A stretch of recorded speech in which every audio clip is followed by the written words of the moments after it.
ಬೆಂಗಳೂರು ನಗರದ ಪೂರ್ವದ್ವಾರ ಎಂದು ಕರೆಯಲ್ಪಡುವ ಹೊಸಕೋಟೆ ಇದು ಕೇವಲ ಒಂದು ಪಟ್ಟಣವಲ್ಲ, 600 ವರ್ಷಗಳ ಇತಿಹಾಸವನ್ನು ತನ್ನೊಳಗೆ ಹೊತ್ತಿರುವ ಹೆಮ್ಮೆಯ ನೆಲ. ಕ್ರಿಸ್ತಶಕ 1422ರಲ್ಲಿ ಸುಗುಟೂರು ಪಾಳೆಗಾರರ ವಂಶದ ತಮ್ಮೇಗೌಡರು ಇಲ್ಲಿ ಮಣ್ಣಿನ ಕೋಟೆಯನ್ನು ನಿರ್ಮಿಸಿದರು. ಆ ಹೊಸಕೋಟೆಯಿಂದಲೇ ಈ ಪ್ರದೇಶಕ್ಕೆ ಹೊಸಕೋಟೆ ಎಂಬ ಹೆಸರು ಬಂದಿದೆ.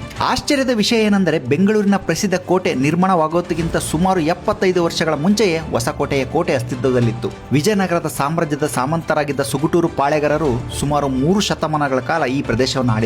ಅವರ ಆಡಳಿತದಲ್ಲಿ ಹೊಸಕೋಟೆ ವ್ಯಾಪಾರ, ಕೃಷಿ ಮತ್ತು ಸಂಸ್ಕೃತಿಯ ಪ್ರಮುಖ ಕೇಂದ್ರವಾಗಿತ್ತು. ವಿಜಯನಗರದ ಸಾಮ್ರಾಜ್ಯದ ಪತನದ ನಂತರ ಹೊಸಕೋಟೆ ಬಿಜಾಪುರದ ಆದಿಲ್ ಶಾಹಿಗಳ ವಶಕ್ಕೆ ಸೇರಿತು. ಬಳಿಕ ಮರಾಠ ಸಾಮ್ರಾಜ್ಯದ ಶಾಹಿಜ್ ರಾಜ ಭೋಸ್ಲೆ ಹಾಗೂ ವೆಂಕೋಜಿಯ ಆಡಳಿತವನ್ನು ಕಂಡಿತು. 1756ರಲ್ಲಿ ಹೊಸಕೋಟೆ ಮೈಸೂರು ಸಂಸ್ಥಾನದ ಭಾಗವಾಯಿತು. ನಂತರ ಬ್ರಿಟಿಷರ ಆಳ್ವಿಕೆಯನ್ನು ಕಂಡ ಈ ಐತಿಹಾಸಿಕ ನೆಲ 1947ರ ಸ್ವಾತಂತ್ರ್ಯದ ಬಳಿಕ ಕರ್ನಾಟಕದ ಹೆಮ್ಮೆಯ ಪಟ್ಟಣವಾಗಿ ಬೆಳೆಯಿತು. ಇಂದು ಅಭಿವೃದ್ಧಿಯ ಹೆಜ್ಜೆಗಳೊಂದಿಗೆ ಮುನ್ನಡೆಯುತ್ತಿರುವ ಹೊಸಕೋಟೆ ತನ್ನ ಪ್ರತಿಯೊಂದು ಕಲ್ಲಿನಲ್ಲೂ ಪ್ರತಿಯೊಂದು ದಾರಿಯಲ್ಲೂ ಇತಿಹಾಸದ ಕಥೆಯನ್ನು ಹೇಳುತ್ತಲೇ ಇದೆ. ಇದು ನಮ್ಮ ಹೆಮ್ಮೆ, ಇದು ನಮ್ಮ ಪರಂಪರೆ, ಇದು ನಮ್ಮ ಹೊಸಕೋಟೆ.